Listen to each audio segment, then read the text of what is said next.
This is Racelets INDYCAR Podcast. Here are your hosts, Fred and Sydney. What's up, everybody? Thank you for tuning in to another episode of Racelets INDYCAR Podcast. I'm Fred. And I'm Sydney. And wow, you talk about yeah. What a week that we just came off here. The first race in Markham. At INDYCAR, at Markham. The race was just simply incredible all around. Yeah. So much to talk about. We're going to cover everything about that tremendous weekend, really only 2-day weekend. And we'll get into that here. And then we really don't even have time before we shift gears, really, and get into what's coming up here this weekend. So, Sid, how are you doing? And how's your week been so far? Your week has been great. Yes. Pretty good, yeah. And as always, Sid, tell everybody how they can follow us on all of our socials here. Yeah, you guys follow us on TikTok, X, Instagram, YouTube, but I don't think I'm forgetting anything. No, I think you've got I think that's everything there. And always, then use my code SydneyBone10 and save 10% off your next drop house order. Yeah, there we go. And Sid, I mean, I think we need a minute after what we just watched in Canada before we can transition to going to our nation's capital in DC, right? Yeah, because this Markham race absolutely delivered in every aspect. Yeah, it was a new circuit. There were walls everywhere, strategy all over the place.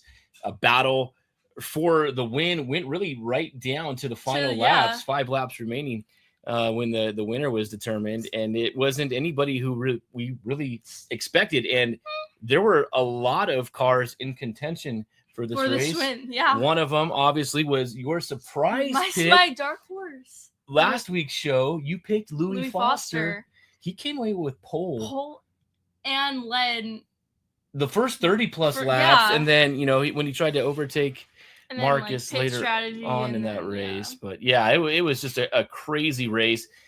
When it was all said and done, it was Marcus Ericsson who came away and he won this race here at Markham.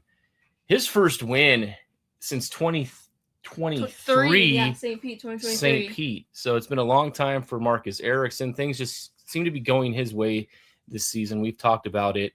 The new contract re-sign. Good finishes this year, and then he re-signs for 2027, and then just kept that momentum from Portland and. Yeah, it just you said momentum was a huge thing, and it really did carry over for two of the three Andretti cars. And we'll get into all of that, and we're also going to preview again this weekend's Freedom 250.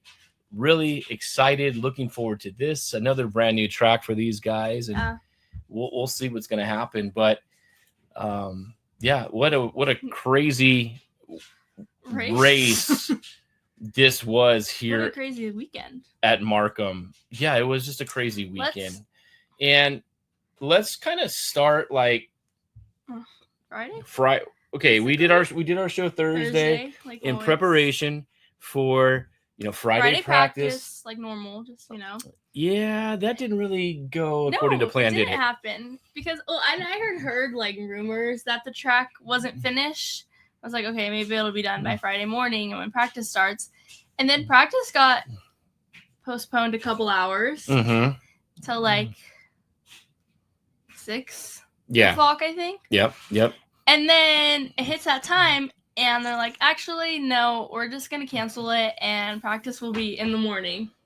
Yeah, so Saturday. Friday's practice session at the inaugural Ontario Honda Dealers Indy at Markham. It had been in Toronto for so long. Yeah.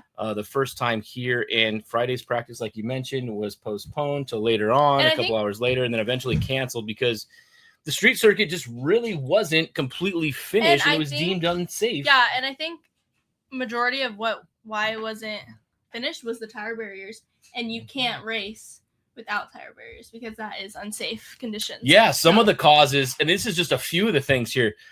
The track was incomplete as far as the build goes. The event promoter, Green Sabori Racing Promotions, they fell behind schedule in doing this, and that left massive massive sections in this track. And it was a big track. It was 2.19 yeah. miles.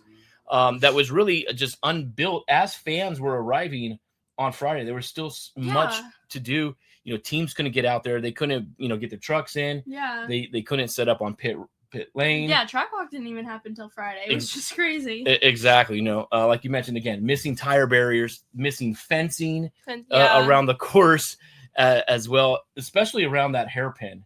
That was, you know, critical. Yeah, I think that's You know, the lack of FIA certification, you know, really stood out. You know, just because of the lack of the safety features that were physically, you know, incomplete, and the track just couldn't secure the mandatory safety certification from FIA representatives and IndyCar officials in time to have everything take place on Friday with the initial practice. That pushed a busy day. Remember, USF 2000 and USF Pro 2000 were racing double headers all weekend. So that was 12 hours of racing that they had to complete on Saturday, starting way early in the morning with the practice sessions, and then we had the races and everything like that. But yeah, it was crazy. You know, the total shutdown, like I said, forced, you know, all this action into a 12-hour schedule on Saturday. And IndyCar president Doug Bowles even issued a formal public apology to all the thousands of fans who spent fan-free Friday there looking at construction vehicles instead of cars on track. So it sucks. So sad. It really sucks because they wanted to kick this race off here in Markham. On a positive note, and so Friday, you know, was tough. And you know what? I saw a tweet from former IndyCar announcer Lee Diffie, and I didn't really appreciate what he had said. He said, yeah, this you know, the track was shit. Markham was shit for IndyCar, but it still put on a good race. But he really had nowhere to talk. I mean, come on. Saturday was fantastic. The racing on Sunday was extraordinary. But don't say something like that. Come on, Lee. We loved you when you were here. You know, you've moved on now. You're over to NBC. Will Buxton has, you know, kicked your ass, you know, as far as and outshined. Okay, sorry, I'm a little bit more blunt. He's kicked your ass in terms of the commentary over the last 2 seasons with these guys in the booth. So it wasn't the greatest of Fridays, nothing, you know, but when it was all said and done and cars were finally on track, it was nothing but exciting, chaos. Right? Yeah, exciting and chaos. Chaos, yeah, right? Starting from practice 1 early in the morning, there were at least so many wrecks. 3 guys in the walls. Yeah. But Will Power, one of them again, and you know, and Joseph Newgarden was in the wall at one point. You know, and everyone was in the wall. And then even, you know, then we came to qualifying, and this was really eye-opening during the qualifying session. Yeah. You know what's crazy? What's that? Alex Palou'd qualified. Well, okay, he made it to the fast 12. Yeah. And he had the fastest time on track, where Will Buxton liked to say, a new track record. How many times was that during this weekend? It was great. Anyways, this is the first time all season he finished, and qualifying, starting outside of the top 10 in the last 30 qualifications. 30 races. Yeah, Sydney. That's surprising. Yeah, Alex Palou'd, your championship leader, qualified. You know, when you crash and you bring out a red flag in qualifying, your 2 fastest times come off the board, and his fastest time would have easily put him in the top 6, and then you know, probably would have came away with another pole position. But he ended up starting 12th in this race, and you know, there were a lot of surprises. Like you said, your dark horse pick. Let's talk about, because Friday plans got canceled, the Fast 6 was not single car qualifying. That is correct. You're right. It's a street course, so it should have been, but there was not enough time. So all 6 cars were on track at the same time. At the same time, yeah. You're definitely right about that. And let's talk Louis Foster. He was your dark horse. Nowhere. You did. And for the first third to a half of this race, Sydney, I thought you had just picked another genius selection here. Yeah. Louis qualifies on pole. On pole. His second career IndyCar pole. Yeah. He qualified Indy Road Course last year as well. And he really put, RLL in a really good position to start this race. Yeah. A really good qualifying all around. Mick Schumacher was pretty solid. Graham Rahal was also solid in that. But yeah. You know who I think was really good during qualifying? What's that? The Dale Coyne cars. Yes, they were. Which very good weekends for them all around. Grosjean and Dennis Hauger, again, good qualifying sessions there. Will Power, like you mentioned, he crashed and unfortunately was starting, another race at the back of the field. There was a red flag in every single group besides the Fast Six. Yeah, there was so much. That's crazy. And that was just talking about your Will Power, that just ruined Kyle Kirkwood's day. He wasn't able to make it past he had an engine change. After his qualifying, which didn't go great, so and he ended up starting at the back of this field as well.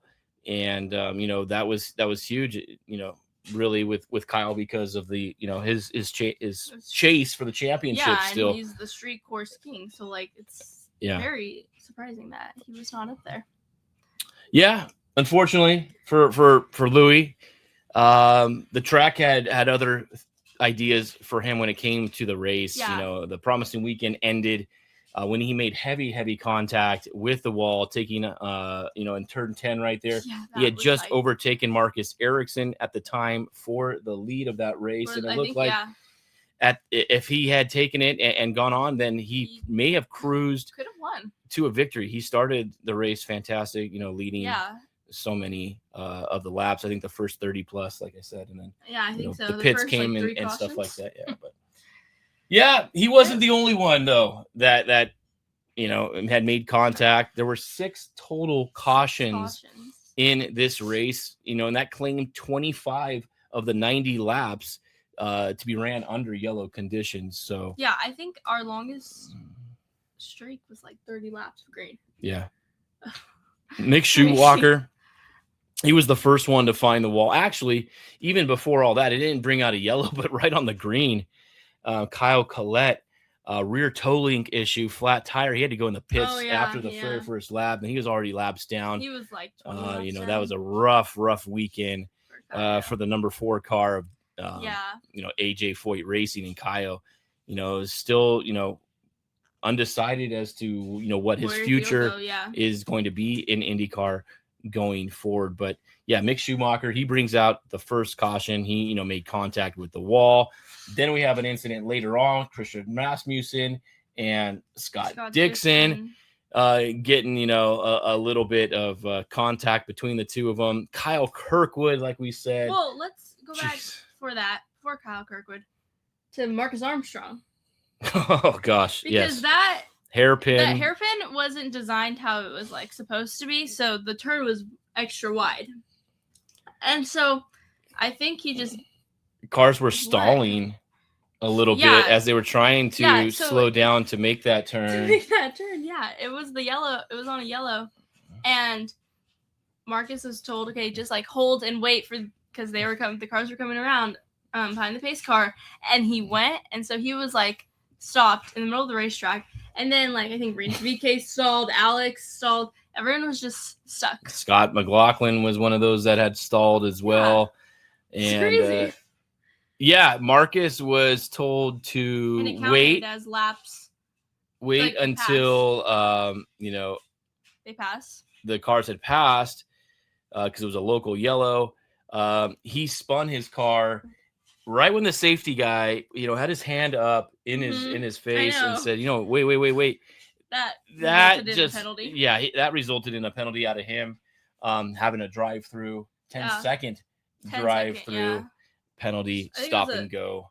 Stop and hold for him. So that was frustrating. It's just been it's been a rough, pretty bad second half of the season for him. For Marcus Armstrong. He can't wait for this season to end so he can get out of that 66 and into the 60. Right? But Kyle Kirkwood, let's talk about him. We thought, coming into this, he was one of the favorites. Being the street surgeon or, a technician when it came to the street courses. And, after the qualifying, the engine change starting a little bit further back, he makes up some ground early in this race.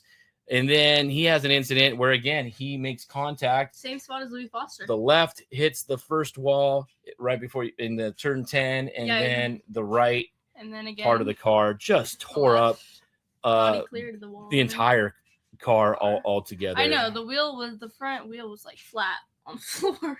Yeah, it was crazy. It was just wobbling around and stuff like that. And even Kyle, he mentioned his frustration. He expressed the circuit's lack of radius walls at the apexes. I think there was that one section where the tires were sticking out quite a bit. The walls were like alligator teeth, and so they weren't perfectly smooth, and so it made it harder. Yeah, that sucked for him.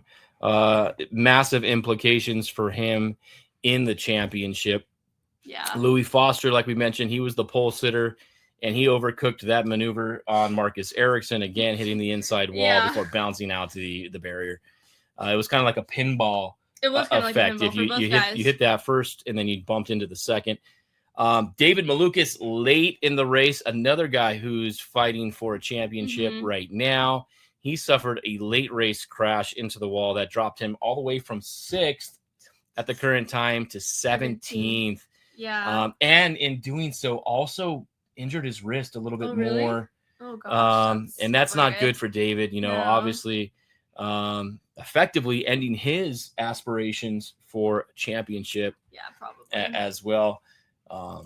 For David. So it's not said and done yet. And we'll get into, the standings and everything like that. But this track was just crazy. It made it such a fun and exciting race. I know. I didn't know who was going to win.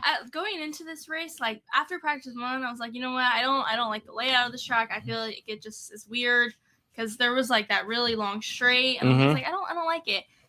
And then after watching that race, my whole opinion changed. I was like, okay, maybe it's not so bad. Sorry, I got this nagging fly. I don't know how it got in here, but I think this may have been one of the top 2 exciting races of the season because there was so much unpredictability. Everybody had to deal with all of the elements of the new track, and it just made for even playing field for everybody. Yeah, and like going into this, drivers had sim work, but they completely repaved this whole track. Yeah. So the sims didn't really help. No. They could only help to a certain extent, but then at the end, Markham basically said, hey, the track told the drivers, you can attack me, but there will be consequences if you try to push the limits, and it definitely did that. Yeah, and a lot of the drivers said this track was giving like a road course just with walls on both sides of them. Road course, yes. The bumps, it was bumpy in certain areas as well, but also the pavement was good, and it was a really fun track. I think they're going to make better improvements to it, have it done in time for next season, and this is going to be one of the that would be great if next. Before even the race on Sunday, I was watching the USF 2000 race, and they had a 20-lap race Sunday. It was the second race of their session, and if this was any indication of what the IndyCar race was going to be, then we were in for something because they only completed 4 of the 20 laps under green. Oh yeah. The rest of that race was done under yellow, including multiple accidents while behind the pace car, which was just crazy, really nuts. I mean, we had a kid that we follow, Ryan Janetta. He was at the back of the field at one point, I think in like 24th place. He had moved up to like 19th after the next round. He ended up in 7th out of all of this. Not even because he had to make any moves past it, is because everybody else was dropping out due to all the accidents. It was really crazy. Markham, I think, was the one who Brad Markham, I think, was the one who came away and won that race. And I think he's leading the championship. But that's another story. But I watched that first. I'm like, oh shoot, man! If these guys are doing this, it's going to be treacherous. What's it going to be like for the IndyCar drivers? Yeah. And it was just it was fantastic racing. Just I loved it. Racing. Absolutely. But in doing so, here are the top 10 finishers of this race. Marcus Ericsson wins this race, overtakes Romain Grosjean. That's a name with 5 laps to go. Seen up there. No.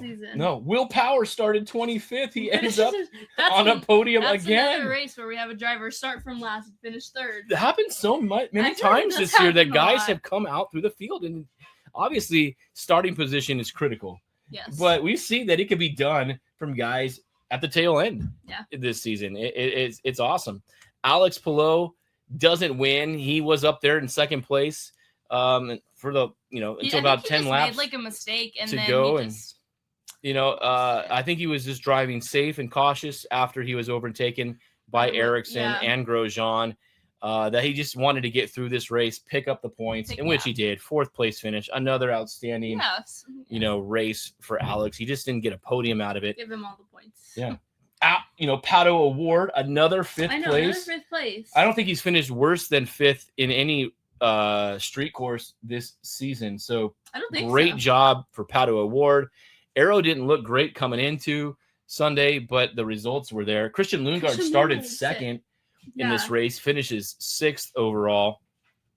And Rinus VK, he had he dropped a few spots in the race because of a stall at that hairpin. Yeah. He also made contact with Alex Palou'd at one point in which it messed up his front wing. Remember that? Was like broken and driving. Rinus finishes in 7th. Scotty Mack had a really good weekend. Was up there for a while. Up there, yeah. I think he started 3rd. He ends up finishing 8th. Graham Rahal, another top 10 finish. So that's 2 guys right there that really were strong this week. And obviously Mick was out early, then Louis crashed later on, but him and Graham both had good racing. And then Santino Ferrucci, he was pretty bad all weekend long, bad in practice sessions, not good in qualifying. Started at I think 24th overall.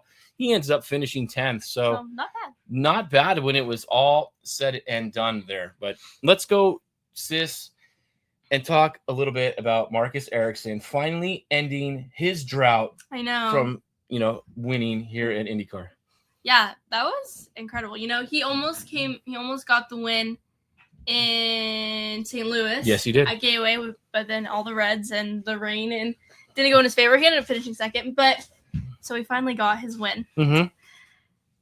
But it was looking like Grosjean was going to win this race.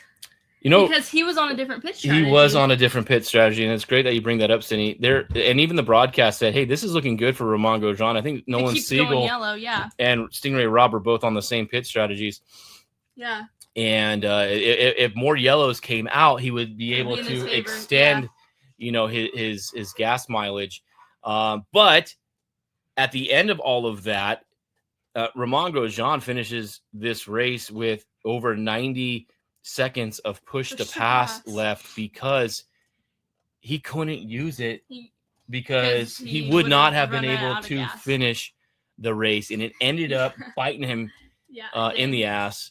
And he was disappointed in that. Obviously, it would have been great to have seen Grosjean get a victory here. He's yet to win in IndyCar, and he's had a lot of struggles. Let's just say he's keeping it real. I mean, especially this year with Dale Coyne and getting back into IndyCar, everything like that.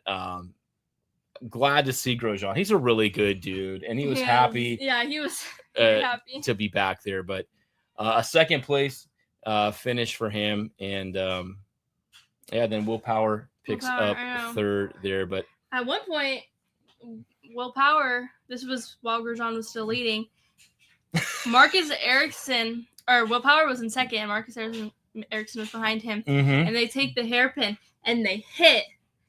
That could have been a huge day done for Andretti. What it was Grosjean was in 1st, Alex was in 2nd. Oh yeah, Will was in 3rd, and Marcus was in 4th, and they were both. And even Power said on the radio, "Hey, he's gonna try to overtake Alex," which they would have, and they end up getting him. But he said, "Hey, let Marcus take him on the straightaway." Yeah, I'll let him take it on the straightaway. However, Marcus, pushed it. Teams didn't communicate that at the apex of that hairpin, and luckily didn't knock both guys out of that race. I know that would have been. Marcus obviously had a car that was just on wheels, rails. I'm sorry, and he was just after that so fast all week. Yeah, after that last caution, he was just flying. Yeah. So crazy work. It was crazy work. He takes the checkered flag, wins the inaugural. Ontario Honda Dealers Indy at Markham. I'm so glad I don't have to say that anymore. I just want to say the Markham GP or something like that. That could be a lot easier, but it was huge. 63 race winless drought has been snapped now for Ericsson. Sydney, you mentioned his last win came at St. Pete in 2023. That's a long time for the former Indy 500 champion to wait to get back in Victory Circle. Yeah, and you can see what it meant to him, He's in his whole family. This wasn't just another win. It was just Marcus Ericsson saying, hey, I am the driver I'm supposed to be. Watch me. I'm that good. Oh, he's like, hey, I'm still here. Yeah. Don't forget about me. Yeah, I think that's a big reason why Andretti did extend him for another season. And it's really going to be exciting times for Andretti going into 2027. So close, like we just said, for Grosjean, though. I mean, jeez. I know. But will he ever get a win in IndyCar? Probably not. He was 5 laps away. That was the closest I think he's ever finished to winning an IndyCar Marcus's race. Lead? Oh, I don't even know. Once he was able to get around him, he just blew past right there. And,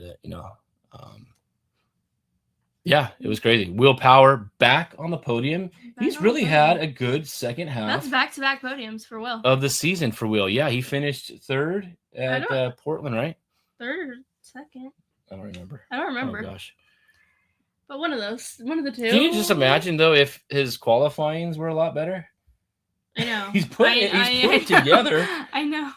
I mean, everything at St. Pete and then Phoenix to start the season, and then he's had a couple other instances, but Will is the guy, and he's still a dangerous driver, and I think he's gonna have a chance to win a race here. And I know, and Andretti next year will be very strong. Yeah, you really got to take what the track gives you here. Yeah.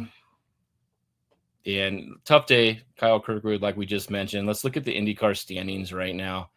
And yikes, Alex Palou'd gains more ground in the championship with 542 points right now. A 133-point lead over Kyle Kirkwood in second. David Malukas sitting in third, 137 points back. And then Christian Lundgaard in fourth. At 139. The fight for second is close. Very close. Extremely close those were. Very close here.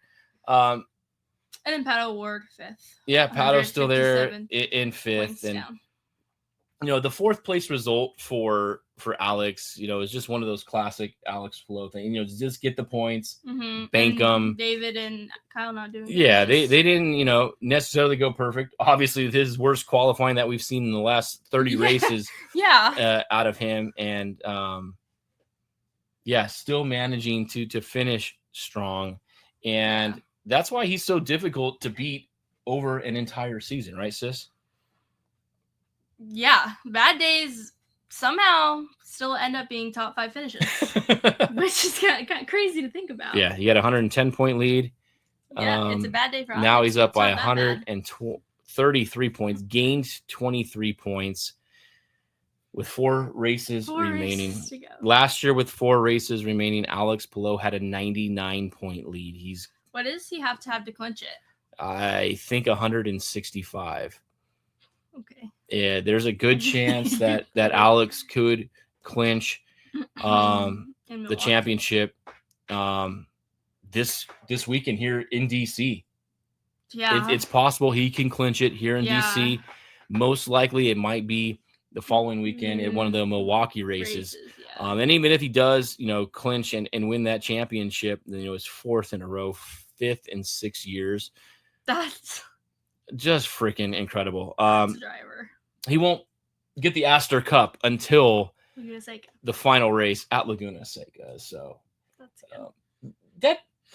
How does everybody else feel when the championship's already been decided? Well, for a lot of these guys, they were never in it to begin with, so they got to continue racing the season. But the guys like Malukas, Kirkwood, Lundgaard, they're battling for second place right now. There's a prize pool for where you finish in this season. So I think there's still a lot of because after like Alex wins, it's still undecided at every other position. Yeah, so. I think the remainder of the season, even if the championship is clinched, that we should expect a lot of great racing to end this IndyCar season.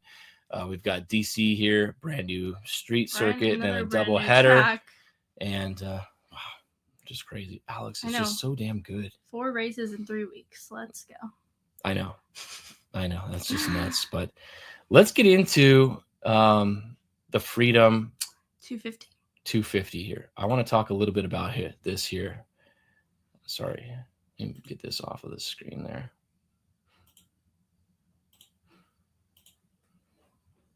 Freedom 250 preview. I'm looking forward to this one, Sydney. It's another brand new track. Another street course. Canada's done. We're back in the U.S. now. And what do you think? What do you expect out of this? I don't know what to expect out of this. I'm excited. What do you think about having 2 unknown street courses in back-to-back weeks? I don't know. I mean, that's a lot. Crazy. You can't really prepare for it. You can only do the sim racing. Yeah. And this is also a 2-day weekend, technically. It's a Saturday, Sunday weekend. So a lot to cram in. Yeah, it is. It's going to be this weekend here, Saturday, August 23rd. And then the race on Sunday. I'm sorry. Saturday, the 22nd, will be practice and qualifying. And then the race on Sunday, the 23rd. And this just isn't a normal street race. This is going to be a spectacle. Yeah. This celebrating the nation's, 250th birthday. Yeah. And, racing on the grounds of the White House and the Capitol building and everything like that. 1.7 mile track, only 7 turns. It's a lot of straights. A lot of straights, yeah. 100 like square looking almost. 100, yeah, I'll pull up. Let me see if I can pull up that image here. If you can really see it right here, it's in the black area. That little circle that you see is the Capitol building right across from where start, finish, and checkered flag is going to be. That's very cool. You talk about monuments, Likens, with the best seat in the house gets to wave his flags and with a great view of the Capitol building right there. 147 lap street race, the longest street race. 250 laps is what it is, correct? I mean, not 250 laps, 250 miles. It's gonna be like a 4 to 5 pit lap race. Yeah, it's gonna be a fuel save so race. Last race at Markham, we weren't sure if it was going to be a two-stopper. It ended up being a two-stopper for most guys. Yeah. And we thought, okay, it could be a black race. You have to do 2 sets of alternates, the soft compounds, and that seemed to be the tire of choice for everybody. Everybody did ride their 2 stints, and that was the tire choice. I wonder what it's going to be here. Obviously, I think everybody's in for a 3-stop race. I don't know. We'll see. Well, yeah. I don't know what the strategies are involved. I'm sure they're going to be like every other weekend, overcuts and undercuts and fuel conservation and everything like that. I don't know what the street is going to be like. I don't even know what the roads are like in DC. I think it's a normal pit, so I don't think it's the double pit.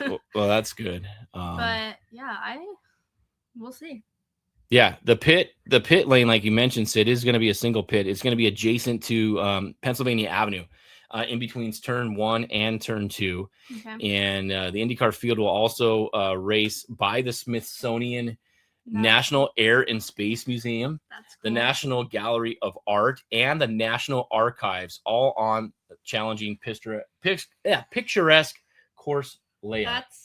I'm excited. Just It's the views I know. is going to be amazing. I wish we could have gone now. But Actually, we won. Like he's got to get all his touring done.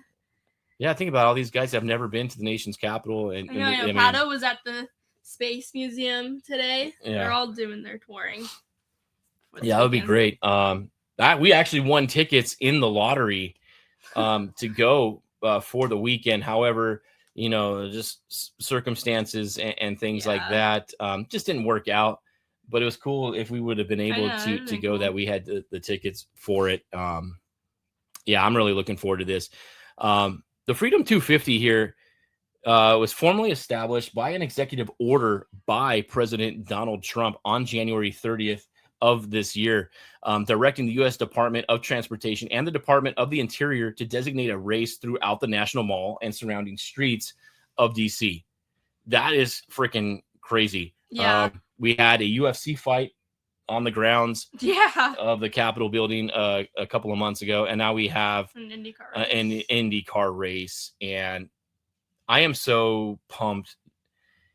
Forget about your political affiliations and everything like that. Let's not make it about that. Let's not make it political, and let's just make this a spectacle about great IndyCar racing and how great IndyCar is as a sport, and bring the community together.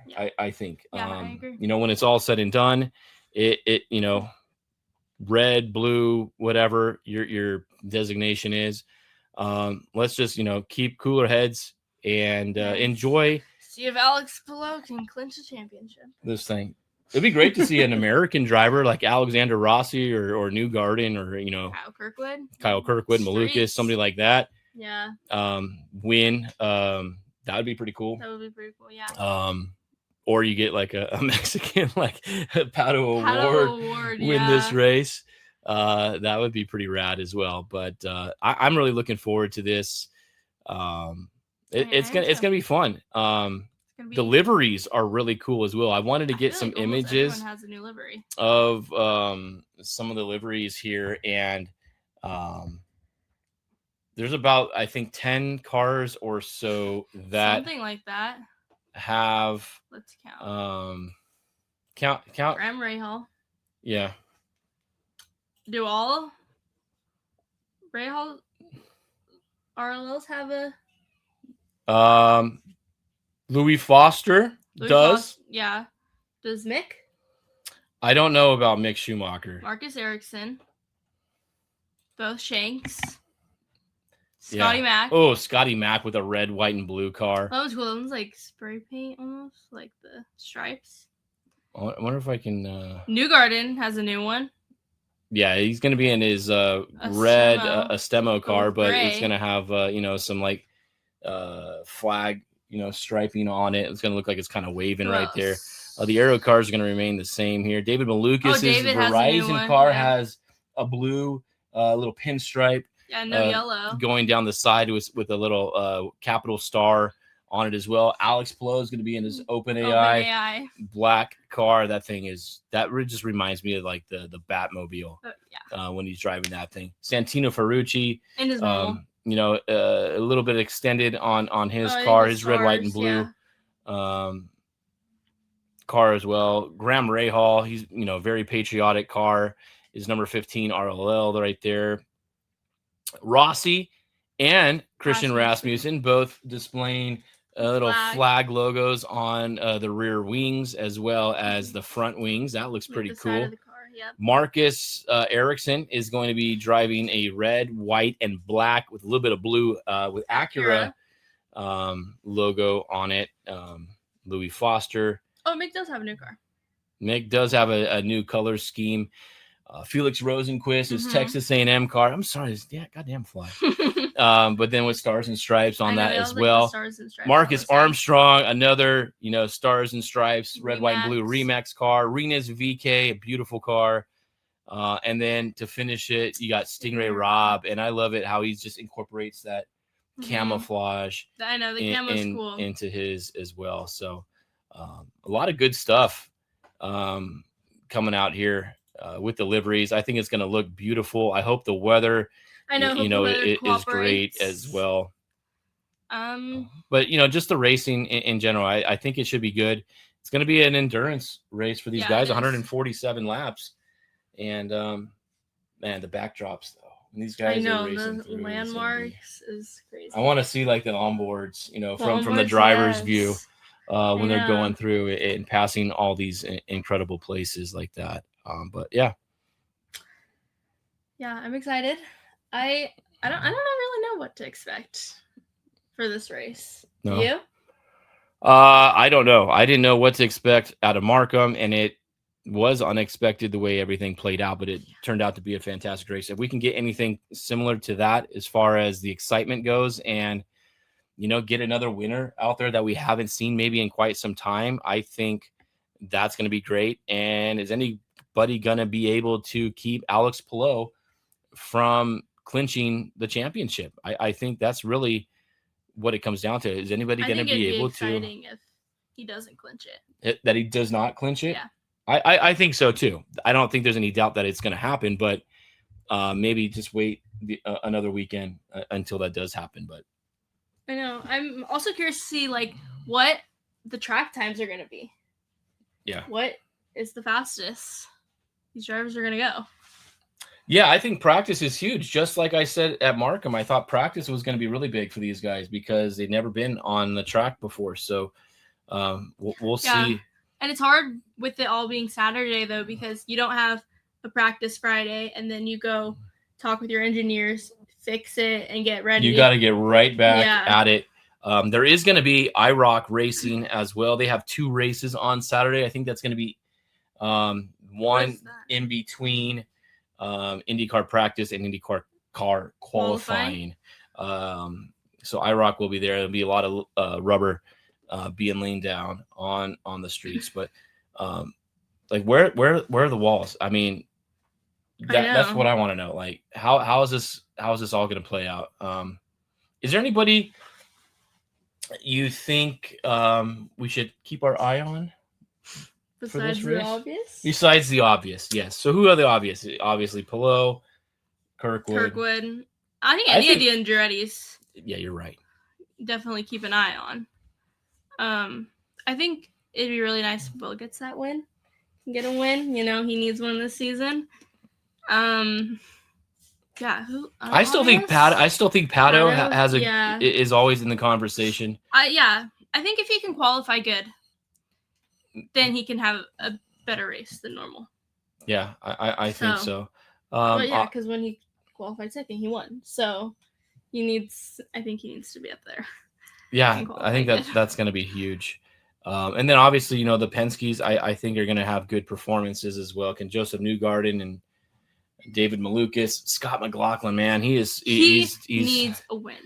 We keep saying that week after week, and this will be 32 races. I think so. So Scotty, hang in there, buddy. You're going to get one here soon. Yeah, qualifying, I think, is going to have a big importance. You want to have that track position. And then, the strategists are going to have a lot to say with this as well. How do they allot the tires? When do they come in for the pits? A lot of uncertainties. Yeah, and we don't know where the trouble spots are yet. We don't know what turns are going to bring chaos. We don't. Is it going to be a turn 1? Is it going to be? Who knows?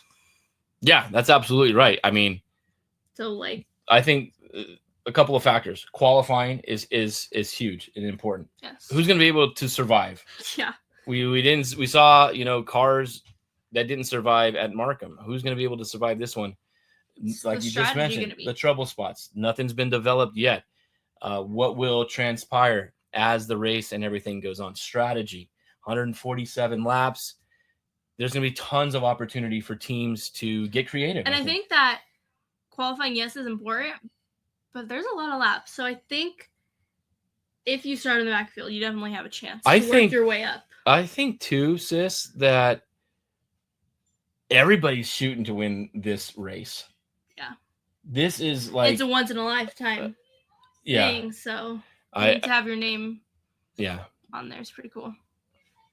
Restarts are always critical. How do you, can you make up ground on a restart? And restarts, I think, are going to be our main determination of pit strategies. Yeah. So We'll see. What's the most pit strategies you can have? Pit, whatever you can have in a race. You could probably make four. I don't know. Oh, I mean, you only have a certain amount of tires, so I know. I just like fuel. Yeah, I'm really excited for this. I hope it everything that has been pumped up for this particular race really plays out. We have nothing to compete against. This is IndyCar in the shining moment of Washington, D.C. All eyes are going to be on this. News is going to, really be heavily involved covering this race as well. I think it's going to be awesome, but we'll see. Yeah, we will see. You ready to get into some race predictions? We kind of already said some guys that we think can do well. Who's going to win the first ever Freedom 250? I don't know. What do you mean? What's your pick? I need to hear yours first. Why do I have to go first? Because I don't have anyone. No one comes to mind, really. It's a surprise. Oh, is it? No one. I not really. I don't have a name that pops into my head. All right, I'm gonna say Graham Rahal, just because. He's gonna win. Why not? Okay. Graham Rahal is gonna win this race. I would love to see Graham. He is as patriotic as anybody is out there, and how great would it be if he wins this race? I'm not gonna say it's gonna happen. But if I had to throw somebody out there that I would like to see win this race outside of, the top 5 guys, let it be Graham. Yeah. What about you? I don't know. I guess he would be my dark horse. I guess, yeah. I'm going to say Palou'd Award wins. Palou'd Award is going to be who I choose to win. Graham Rahal is who I would like to see win. That would be my dark horse. So that who I have Palou'd and Graham. I think I'm going to pick Will Power to win. Okay. And dark horse, you picked him last weekend. But I have a feeling. Rossi? Yeah. Alexander Rossi. When does that commercial come out? I did see ECR and Splenda have a new commercial coming out. Oh my gosh. Just to see this commercial with Alexander Rossi, Christian Rasmussen, and wigs. I saw some pre-production videos of this, and it's legit. It's like Revolutionary War. Yeah. Reenactment. It's pretty cool. I can't wait to see these guys. That's pretty funny. So, all right, Rossi's going to be your dark horse. I think so, yeah. Who's going to be your odds-on favorite to win? I said Will Power. Will Power. Yeah. Okay, so Power and Rossi for you. I'm going to go with Pato and Graham. I also think Dennis Hauger is going to have a good race. I hope so. He qualified well last he did, yes. Last weekend. He also didn't. Where did he finish? He still had a really good race. He had a good race overall, but there was a spot, a time when I think he dropped 19 spots. Oh, geez, yeah. On one lap in that race. I don't know what had happened. He had just gotten caught up, couldn't get back up to speed. He ended up, getting back up there and finishing, I think, in the top 15 at least. I think 11th. Or, just outside the top 10. So, good job for Dennis. He's really starting to put a nice season together. It looks like he's going to come away probably winning the Rookie of the Year championship. No surprise. I think we both selected Dennis to win that, but you got to still finish strong. So Dennis, I hope he has a good race. Me too. Did you hear rumors of Yuki Tsunoda? Oh yeah, with maybe going to MSR. I think it was already debunked. Yeah. Okay, I saw that, and I haven't even really had time to process it and divulge into it. Saw something that Mick might be staying with RLL. Because sponsors. Sponsors are already ready to back him up. So. What happens to Louis? Who goes to that Dry Reinbold car? I don't know. I think everybody is kind of thinking it's going to be Connor Daly. I think it's Connor Daly. We have so many. That's this is going to be. This is a topic for another conversation because we have so many guys still. I mean, Linus Lundqvist, Callum Ilott. Oh my gosh, Linus. Where do those guys go? I saw somebody had a bold prediction that said Stingray Robb was going to go to AJ Foyt or something like that. I'm like, okay, pump the brakes. I don't know. Are we gonna have the next guys come up and where does Nikita or Enzo go if they, one of them is probably going to win the championship for Indy next? Are they going to stay down maybe another season and don't come up? I mean, by winning, you do get that scholarship. Yeah, so we'll see. I think there's still like 8 seats that are. There needs to be not open though. Just make it like a 30-car field. I think we just need Prema back. We need those 2 cars back. So. Just come back. Didn't even talk about Robert Schwartzman one and done. I know. And Ilot's still very good. There's quite a few guys that still I think could compete in this. So we'll see. I don't even know how I got off topic right there, but I don't either. But yeah, other than that, there's no news regarding silly season. No, I think that's going to take a back burn, go on the back burner a little bit till after the season. Till after the season, and then we really see where the dominoes fall. Last year, it all kind of depended on willpower. I think a lot of it has to do now with who's going to go to the number, who's going to be at the number 9. The 9, yeah.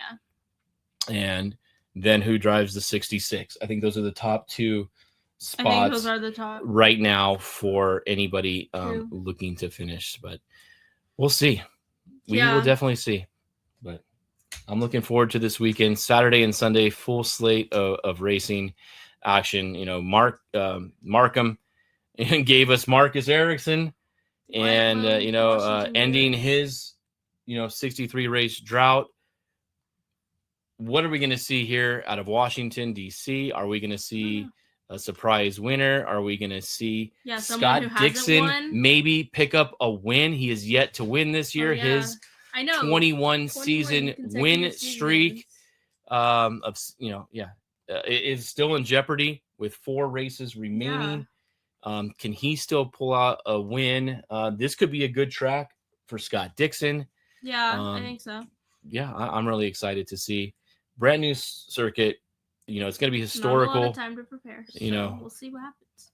Sites. Oh, and then hopefully qualifying will be single car. I think they'll have it down to do it the proper way here. I think they'll have timing right. Yeah, but that's going to do it for us here at Racelets IndyCar Podcast. Again, follow us on all of our social medias. On X, on Instagram, on TikTok, YouTube. We gave you our race predictions, our winners, and our dark horses. DM us who you think is going to win the Freedom 250 and who your dark horse is. I want to know from the fans out there who everybody else thinks. Please drop us a line. Either here in the YouTube comments or send us a DM on Instagram. That's probably the easiest way to reach us on one of those 2 platforms. Not so much X because we don't really do a whole lot on there. But you try TikTok? Probably see it on there. Yeah. So yeah. Drop us a line, really curious guys. To see what other people think because I don't know. I want and keep track. And in doing so as well, be respectful. Keep your opinions politically to yourself. We don't want to get involved in any of that stuff. Again, want some good racing. We just want good racing. Everybody to be safe and have a fun weekend. Yeah, let's hope it's enjoy your time in DC. And we'll be coming back to you again in a week from now as we wrap a doubleheader. Recap this week, the 250, and then the doubleheader preview. And we have for Indy Wisconsin. Indy next will be back on track as well. It's gonna be good. A lot of good stuff coming up here. I'm really looking forward to everything as we get going. But that's going to basically do it for our podcast. Again, drop us a like, subscribe, follow, hit us up, DM us. We love to chat. Enjoy the Freedom 250, the red, white, and blue. America's 250th birthday anniversary.